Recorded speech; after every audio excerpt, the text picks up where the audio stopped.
All right. Thank you for that welcome, James. I appreciate everybody showing up today and online. Thank you so much. As James said, I am a mentor here at the Macquarie University Incubator, and this thing stopped working. Amazing. And now try it. Okay, perfect. All right. So a bit about me. I am the founder of a consultancy called Be Useful. I've been a mentor here since 2024. And I've recently started getting into kind of non-executive director work for not-for-profits. I am a father of two. I run marathons. I'm a charity fundraiser. But I guess for everybody in the room, I have worked with startups for the last 15 years. I've been very lucky in the early days to be involved with companies like Airtasker, Lendy, Safety Culture, Canva, amazing companies that were super small when I started in the startup world about 15 years ago. And now some of them are super massive, which is great. Absolutely amazing. So a disclaimer about this as well. So even though I'm talking about AI or generative AI, I'm still figuring this stuff out. I have a slide in here that's going to talk about this, but basically in its current iteration, generative AI is about 3.5 years old. So don't feel like you're behind. We're all pretty new at this, even the ones that are out there saying that they have 20 years of experience, they don't. So that's a little bit about this today. So one of my favorite authors is Brene Brown. She very famously says, I am a map maker and a traveler. I am on the journey kind of with you. And I think that this is important for you to keep in mind. This is a great frame with all the people, even from OpenAI or from Anthropic, who are the creators of Claude. They get up there, they have these amazing talks. Their products that they're talking about, sometimes they came out yesterday, but a lot of them, they only came out in the last kind of 3 years. So I am on this journey kind of with you, and so are some of the experts and stuff out there. So talking about AI is actually not really new. So it's been around since the 1950s, and we talk about Alan Turing and the Turing test, and can these machines act like human beings? But what is it people when they say AI? So just defining our terms. A year ago, I gave a talk. I was just telling James this, and it's a little bit embarrassing to go back to that talk because I kept on saying generative AI, because that was the term back then. Now people just say AI and they mean generative AI. So AI being artificial intelligence, can machines do what usually humans needed? And then generative AI being basically what people are talking about now. The large language models, the LLMs, are really the models behind that. So this is the stuff that if you're in OpenAI, so it's ChatGPT 5.4, 5.5, or it could be now Claude, Fable, or Mythos that it was called, is kind of the latest one, or Opus is kind of the one that we're allowed to have here in Australia. So we're all really early, very, very early in this journey, 3.5 years old. I was just meeting up with James and Fady over here, who are a couple of the residents here at the incubator. And we were talking about kids, and my kids are 7 and 9 years old. Imagine having somebody, a little human being who's 3.5 years old. That's basically the kindergartner class that you see now is older than Gen AI in its current form. So that's how new this technology is. As I said, ChatGPT came out in November 2022, Claude not long after. DeepSeek was probably the kind of earliest or latest foundation model that came out in January 2025. And it's a notable tool. So vibe coding feels like it's been around for a while. Lovable, who's probably the one that's best known for that, that just came out in November 2024. That's a year and a half old. That's crazy. I use Claude Code every single day. That only came out a year ago. Claude Code Routines, which if you don't know about that, is kind of the agentic and workflow AI. That's literally just been around this year, a couple of months ago. And again, I have routines and AI agents that fire 5:30 a.m. every morning. And that's actually now part of my workflow that I'll talk about today. And then Canva AI 2.0, which is fantastic, way better than 1.0. They had a huge announcement for that. And that was maybe 5 weeks ago that they made that announcement. So it's all pretty new. So I guess if there's one idea that I wanted you to take away from today, it's that AI is not just tools. It's not just a tool that you buy. It's a capability that you're building, a capability that you're building around that. So when I talk to founders, so my day to day, I do advisory and coaching, type work. I'm talking to founders, I'm talking to small business owners all the time. And they always talk to me, JP, what's the latest tool? What's the coolest gadget? What are the things that you're using? I'm happy to talk about that. I really, really am. But what I used 6 months ago is different than what I use today. It's going to be different than what I use in the next 6 months.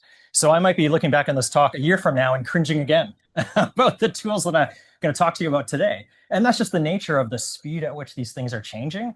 And that's why I'm really wanting you to lean into the capability side of things and not just the tools side of things. So the thing that really got me is it's kind of like fitness.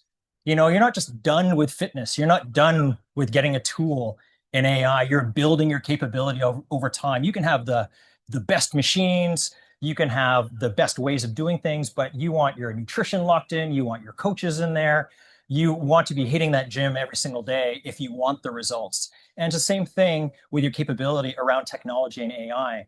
Maybe reserving that time either once a week or even every single day for 20 minutes to try to figure out what these tools are doing and building your capability and skills, around that.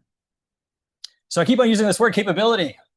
What is it? So tools are important.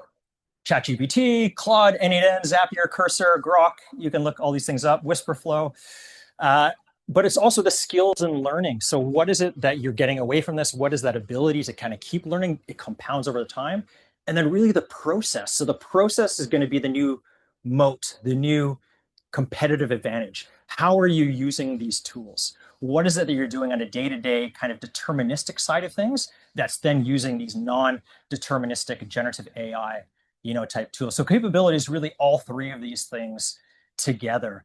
Building your capability is, yes, knowing the tools, you have to know them, but your skills around it, anything repeatable, and your process and the stuff that you're building around that. And I've got some stories that I can talk to today. One of my favorite philosophers, also a pretty good martial artist, I hear, Bruce Lee, knowing is not enough, we must apply. Being willing is not enough, we must do. All right, so this is a pen and paper exercise, or you can use your phone or your laptop if you want. I'd like you to think really deeply, about this. How often do you actually use AI in your daily workflow? And that's not just opening up Claude and asking it a question. In the way that you're doing work right now, in your workflow, how deeply embedded is AI? If I were to ask you what tool are you using and specifically why are you using it? What business outcome is it giving it to you? What kind of return are you getting? Can you answer that question? Is it clear to you? Have you done structured learning or are you just dabbling? Now, dabbling is not bad. I love dabbling. Dabbling is amazing. It's also good to have some kind of plan in there in terms of what you're trying to do. And then in terms of your business, if you removed every AI tool tomorrow, what would break? And just kind of fast forwarding, if nothing breaks, maybe you need to have AI a little bit more into your workflows if you want to get the best capabilities out of it. What's going to break tomorrow if Opus goes down, if 5.4 goes down? Is anything going to break? The analogy that I like here is electricity. If the electricity goes out, most of us wouldn't be able to do our work. So if AI is the new electricity, are you integrating it into your business enough where actually, yeah, this is going to be an issue if it does go down? And then finally, does your team use AI? So if you're the leader, if you're the founder, if you have a growing business, are they using it? And how are they using it? Do you actually know? Are you involved? Talking to people in more traditional fields, the law, medicine, if you don't have an AI policy, then you actually do have an AI policy. And that policy is don't ask, don't tell. And people are smart. They'll use it. And we're just talking about some lawyers in the US who are using it, getting into a lot of trouble because they weren't allowed, but they weren't not allowed to use it. And so it was citing sources and it was citing case law that didn't exist. That's not okay, right? It would be better if they had a policy, they opened it up and said, hey, you're using it. Here's the ways that it's okay to use it. And here's how we want to use it. And by the way, we're going to learn together and we're going to experiment on it So be crystal clear, on that. So channeling my inner Brene Brown here. Shame. Don't feel ashamed about where you are. As I said, it's 3.5 years old. 3.5 years old. Much like fitness influencers, they make you feel bad if you don't have that six pack, if that kind of thing. It's really AI hype is doing the same thing on my LinkedIn. A vibe coded $100 million company. Here are the 5 prompts that will get there. Just pay me $1,000 and I'll tell you. This is like the new snake oil. All right. I've tried these prompts. They don't really work. Okay. They'll give you something that's cool. It's a flashy demo, but is it actually solving business problems for you, for your customers, for your clients, for your team? Is it leveling you up? Or the founder that's orchestrating 200 autonomous AI agents from the beach. They're doing things and they've got all their AI. Look, some of it is true. There are some things there that have been validated, but it's still very early days. And we're just trying to figure out how are people using this. I won't name the company, but there was a very famous company that I worked with that's a very big brand here in Australia. And the CEO went up in a marketing conferences and said, we are AI native. We are amazing. We really do this very well. We invested in all this, and they did it. They did it awesome. And then I talked to the CTO at the AWS conference and I said, well, what actually happened? He goes, well, that's kind of marketing. We still have a lot of manual stuff in the background. We have 1 or 2 flows that are completely AI automated, but we still have somebody in there checking it daily to make sure that it's not hallucinating, or if it does, we apologize, we go back in there. And so when you look at the gap between what's marketed versus what people are actually doing, there is a big gap. And so again, don't feel behind, don't feel ashamed if you're not AI native at the moment. That definition is very loosely, kind of held. So the last point there is that, the person who feels out of shape but trains for 20 minutes a day totally beats the person that feels ashamed that it's too much, or I'm going to hire an expert to come in here. Those experts at most have had 2 or 3 years of experience, less than the kindergartners that you have now. So you can get up to speed very, very quickly on these things. Okay, so the founders. Do we have founders in the room? Anybody founded a company, leading a company right now? Fantastic. This doesn't need to be about founders. This could be a business leader. It could be a tech lead. It could be even a student. All right. You need to lead the way in your project group, in your company, lead from the front. So just a few kind of do's and don'ts. Do use AI. So I have been saying have structured learning, but there's really nothing wrong with dabbling. Fast forwarding again, one of my takeaways here is schedule 20 minutes a day, 5 days a week, to be able to go through not just new AI tools, but the tools that you do have. Are you actually using them? They have so many features here now that are amazing, and it could absolutely revolutionize your business. Are you using it to the best of your ability? Lead from your own experience. Do this. And this is just kind of management 101. Don't ask your team to do something that you wouldn't be willing to do yourself. So really modeling that behavior. Any parent in the room can speak to this. You can tell your kids to do something, but they're going to follow what you do, not what you say. So if you're saying, hey, we're AI native, blah, blah, blah, and then you don't do anything with it, and you haven't opened up your terminal in a while, you haven't opened up ChatGPT, you use it on the weekends, or use it as something to kind of tweet out to the multiverse, then that's what your team is going to do. They're going to fake it. And so to really kind of be the change, that you want to see. I'll talk about this a little bit later, but don't assume it takes a lot of money. There's some amazing resources out there. There's a whole OpenAI kind of academy.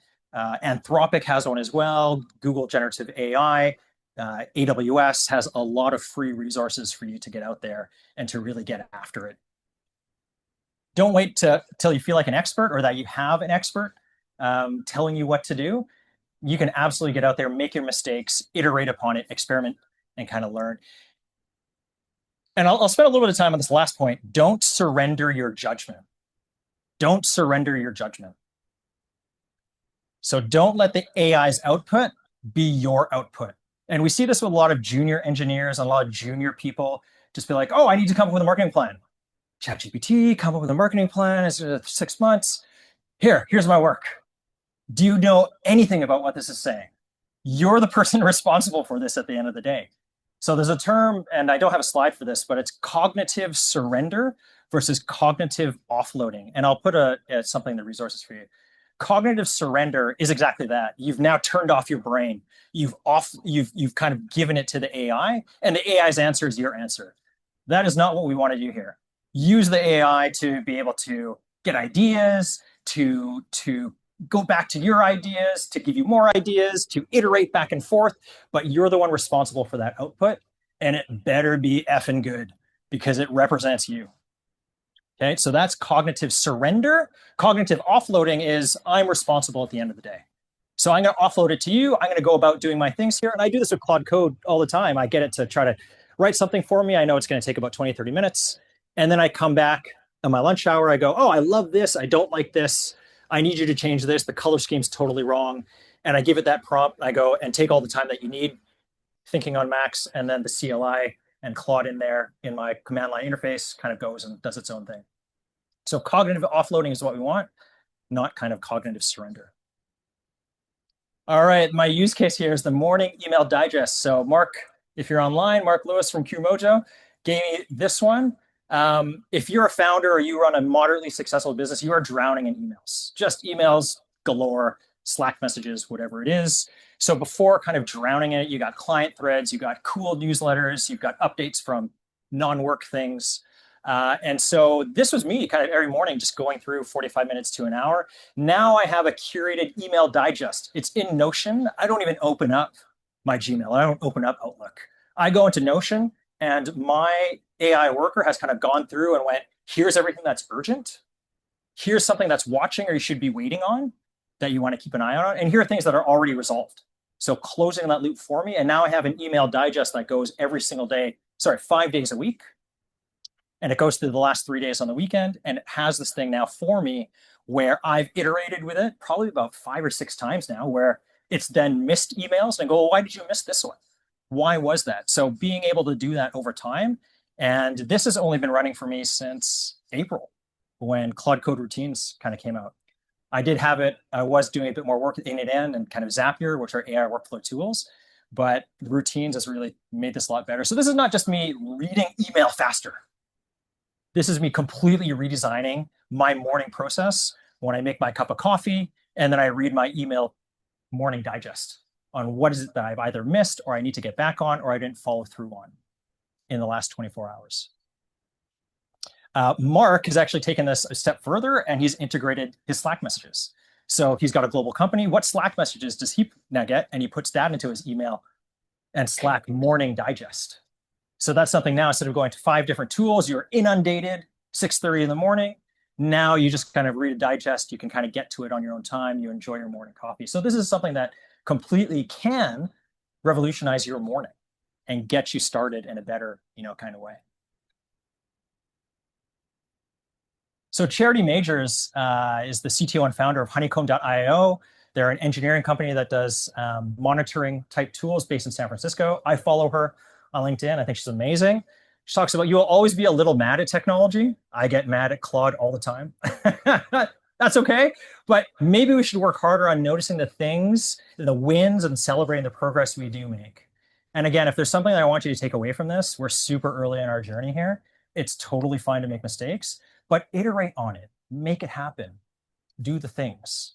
And then it'll get better and better. Sometimes something that was 20% there becomes 50% there, becomes 80% there, to the point where I have a client that has tuned their content generation engine so much that when it comes up with a report or something that's written, we'll literally go, did I write this? Because it sounds like me. I've told it the words I don't want it to use. I told it the authors that I love and that I love to quote from, and it's come up with something that is like 99% me. This is crazy.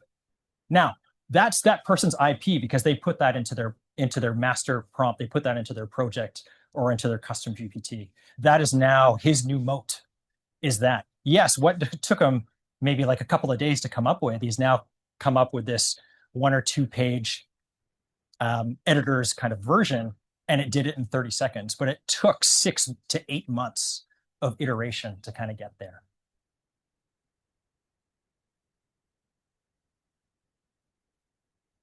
Five phases to AI adoption. So you're probably well on your journey, but I like to start at the very beginning. So number one is experiment and learn. This is kind of personal use, no pressure. Download a tool at the end of this talk. What's maybe one tool that I'll mention that you've never heard of before, or that you kind of heard of and you don't know? And experiment with it. After you've downloaded it, you've installed it, spend the next 15 minutes trying to figure out how this thing kind of works. The next phase would be a one use case. Identify one use case in either your personal life or in your business that you can use to be able to have AI and integrate into that. One thing that's integrated into what it is that you do. So the example that I use here is if you're a plumber and you're on a job for 8 hours, who's answering your phone calls? You could have an AI do that. It's not just leaving a voicemail, it's going, hey, would you like me to book a meeting with JP? He's available at 5 p.m. He's not available now, or I can call you at 8 a.m. tomorrow morning. That stuff is here now. You can go and you can turn that stuff on. Or if they're already a returning customer and you have a file on them, you have a CRM, you can connect that to that voice AI and they go, okay, well, I see that we replaced your toilet. Are having issues with that? Or do you have another one that you need done? And then all of that stuff will be transcribed and kind of sent to you. And now your customer's like, wow, this is amazing. There's one use case that you can use there. After that use case is one automation. So maybe you have a monthly report or a daily report. Now it's not just having that AI kind of create that report for you. It's being able for it autonomously do that. Maybe it triggers every day. It triggers every other day. Maybe it's on a webhook. So it's on demand. Somebody gives you something or they email you something and something's already picked it up and started working on that because that's something that you usually get. If you're a business owner, you usually have recurring meetings with your accountant and your accountant is asking you for things and you go, well, this is pretty deterministic here. And so I'm going to offload this now to my AI. And then before it sends out the final report, I'll just check it over, make sure that it's okay. And all the numbers and all the reports and stuff that are there. But that's one example of an end-to-end automation that you can have that's maybe not 100% done, but that's 99% done. Now we zoom out into your team. So your team in production, kind of structured learning. Are you having lunch and learns together? Are you having things where people are now sharing this information? I'm using Granola, for example, for my meeting AI. It doesn't need to join any meetings. It does amazing stuff. It's now a database. I can ask it questions and go, did they talk about this? Yes, they talked about that. Okay, now I've updated my CRM. I've updated those things. And now the team can share that. So now we have a Team Granola account. Now I can access all those team meetings. Somebody goes on holiday. I can actually ask the meeting, what happened? Where is it at? Where are we at for this? Okay, now we need this information. And now I can make that brief, a little bit better. And then the full company AI overhaul. So everybody's got all the tools. You've got continuous improvement. You're AI native. Now you can do this. Number 5, right at the very beginning, it's going to be very, very expensive for you. Uber, I think, did this, where they blew through their entire AI budget in 3.5 months, I think it was, because they incentivized their engineers to use as many tokens as possible.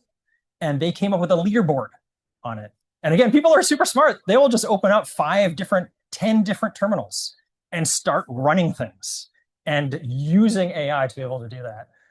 And it can get very, very expensive. If anybody used kind of Fable or Mythos when it was in preview, it was something like 10 times the amount of tokens for the same question that it was on Opus, which is the model before. Now, it did come up with some amazing stuff in the limited amount of time that it was open, but that can be very expensive, for you. So 5 phases. And by the way, those taking notes, feel free to take notes. I'll share the slides afterwards so James can kind of send that out. Upskilling your team on a budget. So I said, hey, it doesn't really take that much money. I would say bring back the spirit of Google's 20% time. For those who don't know, Google used to have 1 day a week where their employees could work on anything that they wanted that had to do with improving the world or improving the company. And so I love the spirit of that, is just having this time that's scheduled in where all you do is focus on improvement. So as I said, maybe 20 minutes a day or 2 hours a week, give yourself the permission and give your team the permission to be able to do this. Run a monthly kind of show and tell or lunch and learn. What did you try? What worked? What didn't work? And then again, model that behavior. So again, on my first slide, I said, I'm in this journey with you. I might be ahead. I'm giving this talk, but I'm also just trying to figure this out. And I'm more than happy to be open and honest about that. And I can show you some cool shit that I've done. Oh, sorry. So cool stuff that I've done. And it'll blow your mind. But I'll just be like, hey, here are the limitations, right? I'll give you the CEO and then also the CTO on where this limitation is. And it looks very, very sexy. But does it actually revolutionize your business? And that's what I'm interested in. I would rather you kind of focus on being your internal CTO and trying to figure out how to deliver long-term value to yourself, to your customers, to your team. So some resources, again, the slide will be shared. Google Gen AI has an amazing leader certification. Anthropic Academy, N8N has a great certification where you kind of go through and you use all of their tools. It hooks into every tool imaginable, which is awesome. The best practices here, again, one real task a week. If you can do one new thing a week or check out one new feature on a tool you're already using and try to figure out, can I use this? What are these custom GPTs? What is Claude? So the latest one that I did was Claude Design. So I've been using Canva for years. They were an ex-client of mine. Love them. Claude Design now hooks in to Canva, which I didn't know.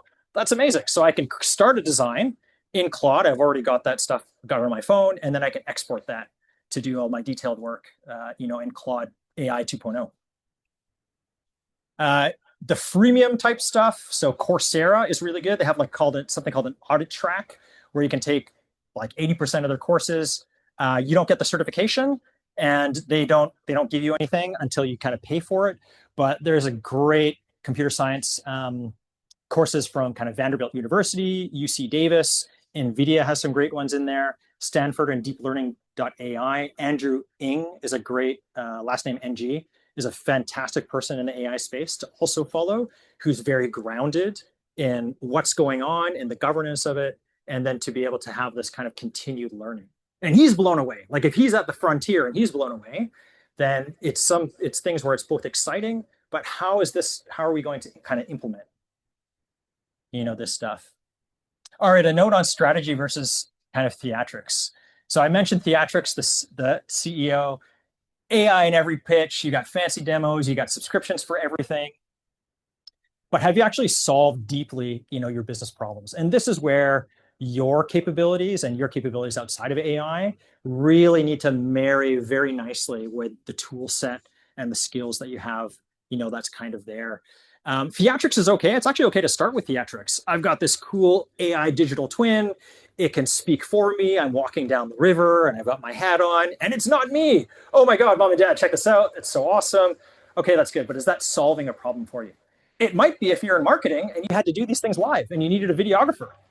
Now that actually does solve a business problem for you. But if you never did that, adding more is just kind of noise, right? It's cool. It's cool to demonstrate, but I would rather you get into the strategy of it. So it's embedded, it's not bolted on. And that's really the shift here, is going from adopting the tools to then redesigning your entire workflow, the flow of work that it is that you do. So use cases is, I love this, the contact us form. Every business wants more customers, so you usually have a contact us form the old way, and a lot of companies are still doing this. Nothing wrong with it.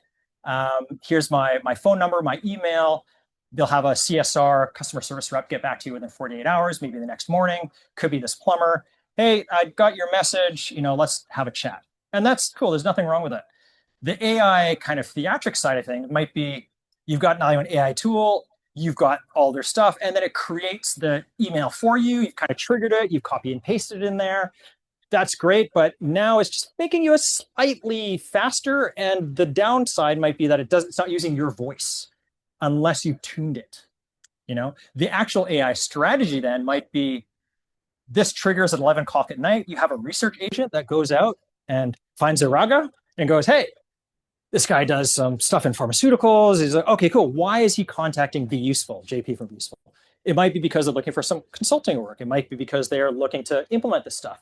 Let me now write something based on past emails that you've written, based on what I know of the client, and then I will have this in the drafts folder for somebody to check at 8 a.m. the next morning to be able to then send, make sure it's good, and then send it. Now my workflow is completely changed. I now have 10 emails in my drafts ready to go. Or if you're confident in your AI to the point where with one of my clients, it's 99% there, you just have it send.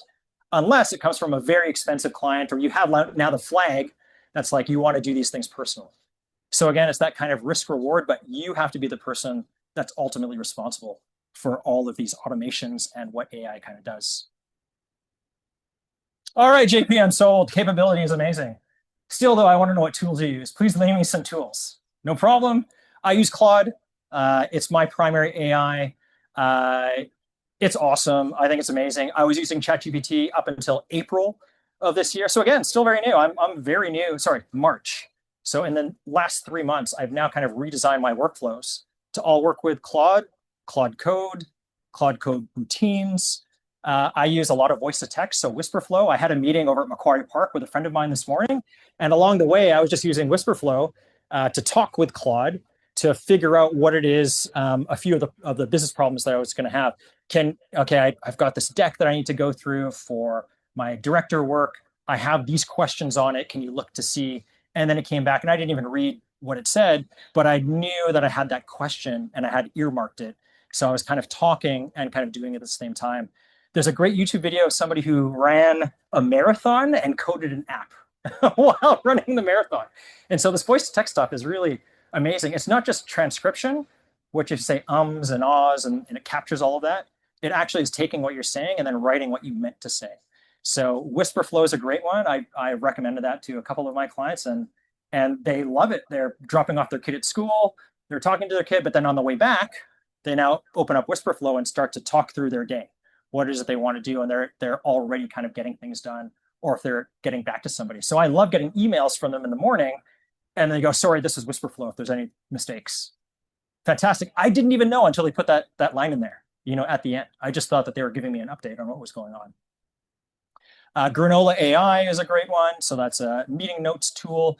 It doesn't join if you've ever been on things and somebody joins and it's this bot. The one thing I will say is, especially in New South Wales, you need to have two-party consent. So make sure you get consent of anybody, unless they're a previous client and you've already told them, hey, I'm using AI tools. Are you okay with that going forward? But you can get into a lot of trouble if you don't let people know that you have some kind of AI running in the background. Okay, so you still need, just like you're recording a conversation and it says, hey, this call might be recorded, for training purposes. People might ask you to turn it off, and that's okay. That's their right to be able to do that. So previously I was using ChatGPT, Agent Mode, Zapier, N8N. I still use a little bit, Google Workspace with Gemini, Notion, Canva, Notebook LM, which is great. So for any of those who haven't heard about Notebook LM, that's Google's notebook language model. And especially if you're doing kind of any deep research, you can actually take all of your PDFs and websites and create a 30-minute podcast for you to listen to. So when I was doing my AICD certification, so there's the Australian Institute of Company Directors, they literally give you all of this stuff. They go, cool, I'll read it, but I also want to listen to it as well. I'm also an auditory learner. And so I kind of let it give me a podcast. And I actually learned the big ideas from the podcast and then the details from the documentation that they gave me. So that is also a fantastic, kind of tool. Right, my meeting prep assistant. So this is the very first agent that I created. I use it specifically in OpenAI and custom GPTs. And what it was I was meeting 5-6 people a day. Many of them I didn't know. They kind of just booked something. And I was spending 5 to 10 minutes, maybe about half an hour to 40 minutes a day, looking up each person, looking up their LinkedIn, why would they contact me? And I created a custom GPT to just say, JP, that's the name, be useful, that's the company. They looked at everything and it had this script of, here's my company, here's my information, why would they want to talk to me? And what are things that I could talk to them about that are maybe outside of business? Have they tweeted about being into racing or being into golf? Or did they go and they did a charity run? And those are things I would have kind of clicked on links to find out. And now I had this capability assistant. Now, in 2025, I had a custom GPT that worked fantastic. When I switched over to Claude, I used Claude Projects. Claude Projects is amazing. And then now I use Claude Code Routines. So this is another one of my routines where it actually goes through my next week here in the next 48 hours, looks at who I'm meeting, and then creates a report on each person on who I'm meeting. So now instead of doing that, I now spend 5 minutes reading it and going, oh, that's cool. I might still click on those links, but I have a researcher that's kind of doing this stuff for me.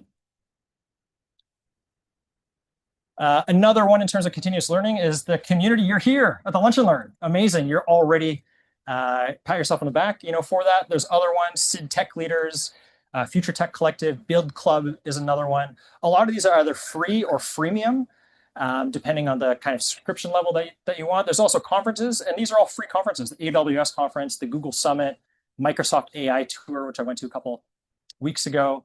You can find things on Luma, lu.ma/Sydney, and then meetup.com is amazing as well. So I went to Western Sydney University. They have like a Westie type thing. They've got a whole community there that's very much into the government side of things, which is I thought was cool. And so some of the MPs and stuff that are there actually come and they look to see what folks in the community are building, which I thought was really great. Okay, so what I want you to take away: start where you are. You're not too late. Upskilling doesn't need a big budget. The businesses that I see are the ones that aren't just the tool, but the capability, the learnings, the system around the tool. And then make it consistent. Consistency beats intensity. It really does. I love the analogy of, it takes whatever it is, 2 hours at 300 degrees to bake a pizza, or an hour. You can't just pump it up to 10,000 degrees and have it be ready in 30 seconds, right? It doesn't work that way. So having that kind of capability and that capacity over time. Right, so as I said, I'm a mentor here. So anybody in the room, anybody online, I'm more than happy to have a chat with you. There is a QR if you want to book 30 minutes with me, totally free.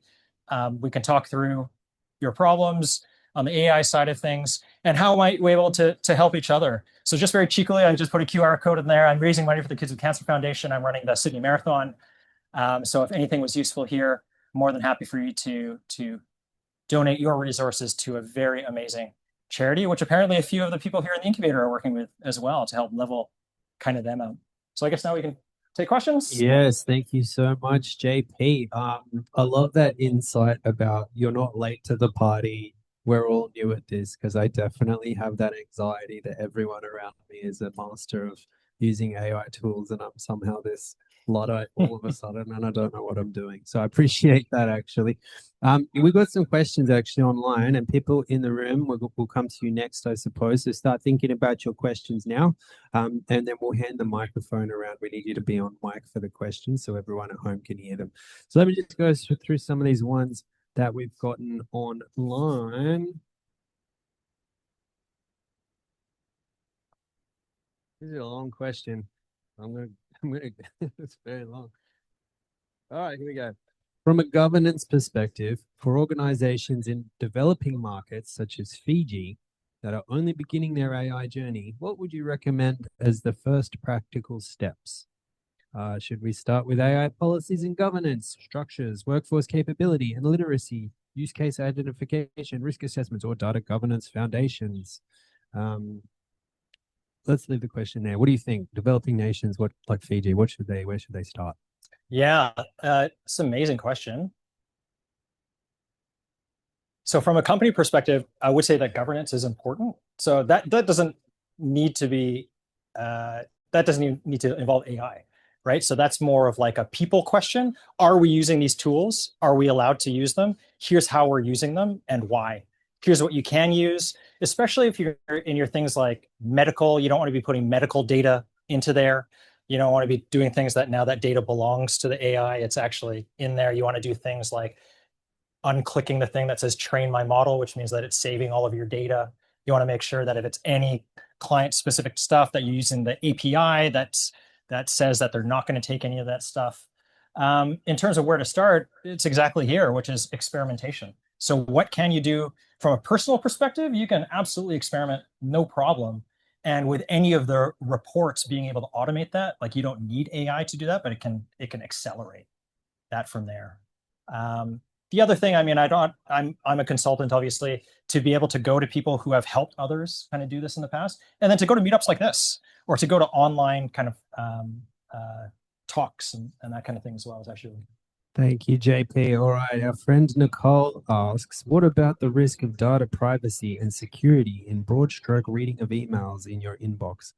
How do you deal with the implications of the data you're freely giving to companies who have no agreement with you not to use it?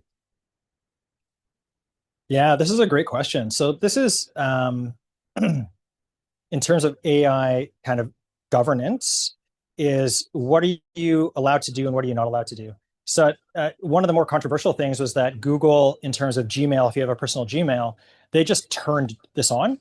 So they have all of your data and they've already trained on it. And so what you can do going forward is you can unclick that in your settings and say, I don't want you to have any of my emails and stuff anymore. Now, if you have Google Workspace and you paid for it, then they haven't turned it on. They haven't turned it on, but they say if you want the capability where we'll answer your emails for you, then you turn this on, and we can absolutely, kind of do that. So it is an absolutely tricky field. The one thing that I would say that I've already mentioned is transparency. So if you use AI tools, you make it crystal clear to your clients and to your customers that you are using AI, and you talk about the benefits that it has for them. Also, the fact that if you do with anything international, I mean, I'm not going to talk about politics, but if you use any servers in the US, they already have your data, right? So we have to be kind of comfortable with the fact that there's some data out there already that they can get kind of access to. And it's no different than kind of using emails right now. If you use a free or freemium email service, they already kind of own your data. I think it's just more around, are you going to let it actually read your database and all of your private information that is like your customer information? Then you absolutely need a bit more governance. But I'm not, and again, I'm not a governance expert. It's just more being able to put the processes in there before you put the tools to kind of go wild. Thanks, JP. All right. I'm going to pronounce this name Jan. Jan asks how to manage becoming dependent on AI for workflows against the risk of token pricing going up and local LLM hardware being expensive. Yeah, this is a great one. Excellent questions here, community. Thank you. So token prices, as I mentioned, I think Mythos is like 10x what Opus was, which is the previous model for Claude, and Opus was like 10x more than what the previous model was, I think, which was Sonnet. So this is absolutely an issue and something that this is why you have things like the open source models that are coming out. You have the Open Claw, which is you can put on like a Mac Mini that's running kind of your LLM uh, under your desk type of stuff. And then maybe you use Claude for some of your chat stuff, and then it goes for the heavy duty stuff over kind of there. So there are teams that are looking at this right now. What I would say is that that's like a layer 2 or layer 3 question, probably beyond the scope, of this talk. But there's actually a lot of talks going out there, even from the Anthropic engineers who run Claude, on how they're dealing with it, because they have to pay for their own access to their own tool. So it's one of these things where everybody's thinking about it for kind of dividing and conquering. What I've seen done in practice is for your kind of email type tasks, using one that's faster and cheaper, and then for your like coding and deep thinking and complex tasks, then that's where you go to the more expensive ones, and then you sandbox it. So there are the ones where engineers and people have gotten in trouble is when they just let things run overnight and they don't give it a stop limit. So somebody could go on holiday and can literally rack up tens of thousands of dollars of tokens if you're not kind of careful. Awesome. Thank you, JP. Yeah, and they are really good questions. All right. Now, Kathy asks, what defensibility do you believe matters most in this AI era? Distribution, branding, or anything else? Any defense, so kind of like competitive advantage type of thing. I don't know how to interpret the question, Okay. JP. Have a crack. Yeah. So I guess how I'll address this is the way that I've heard it asked is, if every company is just a wrapper around AI, what stops AI from taking them over? The answer is nothing. If they actually wanted to do that, then they could take over every business. But they don't do that because they're creating the model. That's their business, right? Much like all the internet companies out there, if they wanted to, they could get your data and they could replicate your business, but they don't because they're Telstra. They're running the infrastructure. So that's kind of this. The electricity company doesn't care about how you use the electricity. They're just providing it, kind of to you. what I would say in terms of the moat is your IP around what does that master prompt look like, or what is it? What's the data, the private data that you have, that if you're a researcher, let's say in pharmaceuticals, and you have all of that information, here's how you would look at that report. Here are the questions that you would ask it, and then you iterate over time the quality of the output of that report. That's now your moat. That's now your intellectual property that you can take and you can replace the model. So you can go from Opus to Mythos, you can go to ChatGPT, you can use Mistral, one of the European ones. You can use any model you want. You can see how does that work with the information that you've now fed it in the process that you have. Again, that capability as opposed to the tool itself. Thank you, JP. All right, we have about 7 minutes left, and then JP has a hard stop for a board meeting. So people in the room, it's your chance to ask a question. Peter. Thanks for your talk.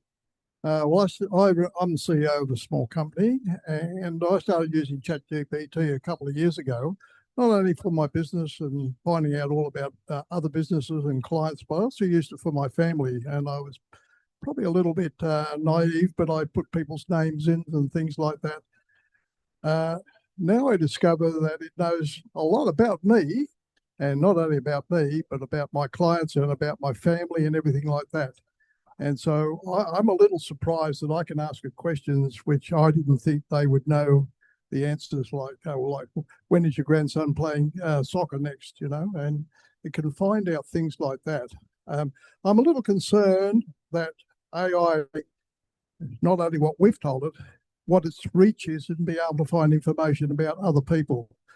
It's never forgotten anything I've told it. And sometimes when I ask questions, well, that's not what you said before. You said this 18 months ago, so maybe you should rethink that or something like that.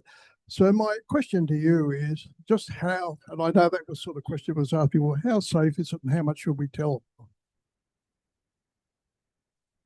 Yeah, so full disclosure here, I'm not an AI ethicist, kind of expert in any way. I'll tell you what I do though is my kids have some health concerns, and I absolutely put their stuff in there. Now, in terms of their blood work, their tests, because what I then do is I ask it, what are the questions that I'm not asking my doctor? Or what do I need to know? Is there any supplements I can ask about? Any therapies? That kind of thing. Now, what I would do is I absolutely pay for the tools, number one, because then you can unclick the setting that says train my model, which is in the very early days, it didn't have that option. So I think that's what you're talking about in the 18 months, kind of 2 years ago.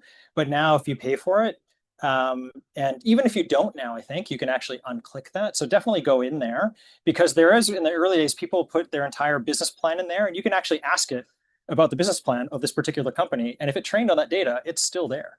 And so authors, for example, are very mad because it trained on their books, which they never gave it permission to, and it will now never forget that data.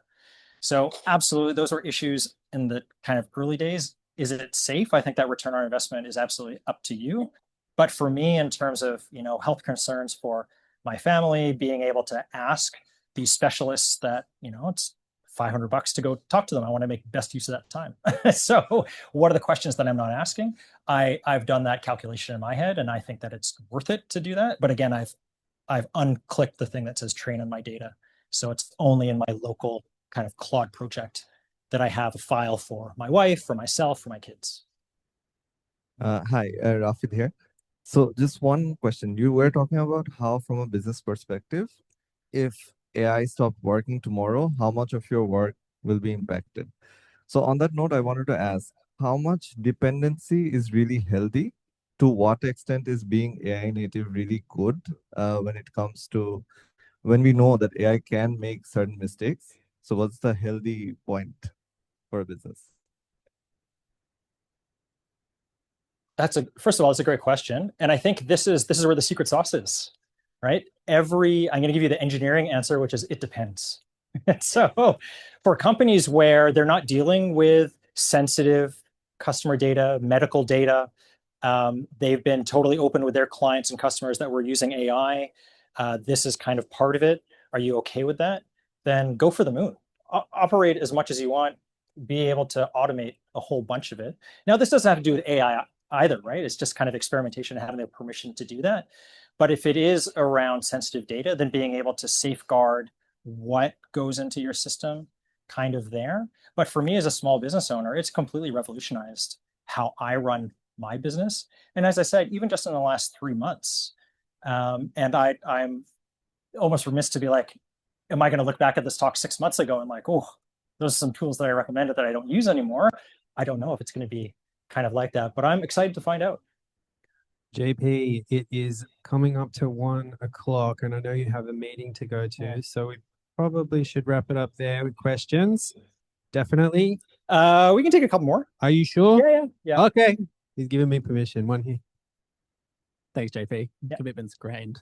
I appreciate there's a lot of different sizes of business in this room. I'm a sole person very early in the journey, and we've got a CEO sitting on the other end. So, I think there's quite a broad brush, but costs is obviously a big thing for companies. So I'm curious to understand what you would see as a healthy amount of money that you're spending on tokens monthly, yearly as a revenue. If like one person, how much does it cost to run a code, to run a workflows, just sort of gauge? Because I must admit I didn't quite understand how the costs around it. So it would be helpful to know if you have any answers around that.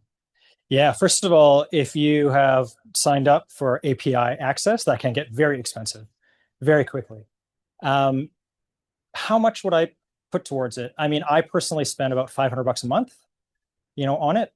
So that's with multiple businesses. I find the return on investment of that like 10x.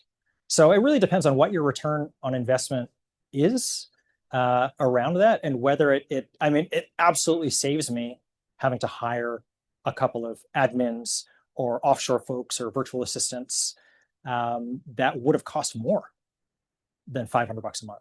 And I've got kind of 2 or 3 or 4 of them that are running and solve actual business problems for me.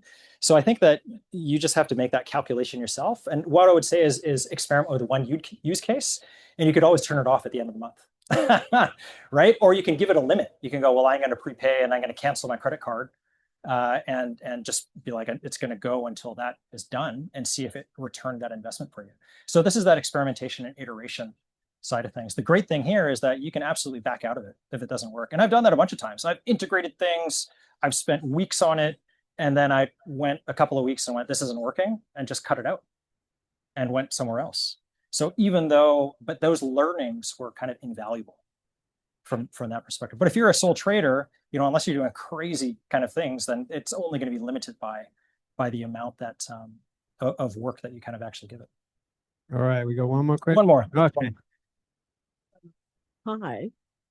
The mantra, integrate AI into your daily workflow, daily workflow, daily workflow. But yet, so much of my work, and I'm sure the work of many of us here, is doing new things, development, unique activities. And I'm wondering, is there a way of thinking that partitions off the daily workflow activities and the new and developmental tasks that I keep thinking when I'm doing this, how do I do it? I keep trying to move daily workflow into these new and unique, and I get quite confused. And I wonder if there's a way of thinking about it, or is that part of the journey? Please help. Yeah, it's a great question. Yeah, it absolutely makes sense. It absolutely makes sense. So the one thing that I would say is, in terms of daily workflows, these are your kind of repetitive tasks, things that are going to happen. So this could be billing, it could be admin work, it could be people calling, leaving messages, it could be briefs that you're writing. Slightly deterministic in terms of the volume there. But the thing with generative AI now is that can do a lot of this ideation type of work. So what are my competitors doing? What are these kinds of things? And in order for me to do that flow, so a lot of creative stuff that I do is actually with code, with Claude Code. I haven't actually written a line of code. I speak to Claude. And I use Whisperflow. A friend of mine uses Willow on iOS. That's not available for Android, which is the one that I'm on. But I literally talk to Claude and Claude Code, and I ideate with it as if it was a coding partner of mine. And I say, well, what about the tests? Have we written any tests here? Do we have any integration tests? Do we have, what's the percentage that this shit's going to break down?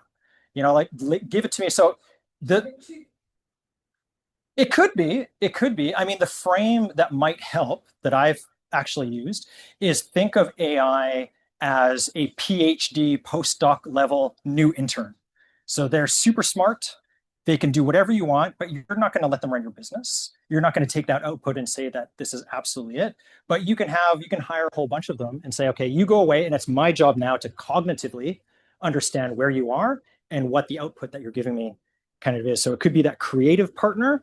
That's kind of Claude.ai. That's my kind of partner all the time. It could be agents that you're firing off from a research perspective, or it could be your daily workflows that are triggering either on a webhook, or they're triggering as just a scheduled task kind of every day. So it is a way of thinking, and it is kind of confusing because you're not just doing it yourself now. Now you're asking other entities to do it for you, and that's absolutely a different cognitive exhaustion, that you'll get. And there's been some great blog posts. I'm not sure about research, but blog posts on a new type of exhaustion that knowledge workers are getting is around this. So if you figure it out, please let me know, and what kind of works in terms of for you. But that's a frame that I usually like, is I have employees, but they're agents, and they're people that now need to report into me, into what I'm doing. So they have a specific job that they can do, and then they come back to me, and I'm the one that figures out whether we action it, or not. JP, fantastic talk. Thank you so much. We'll leave it there.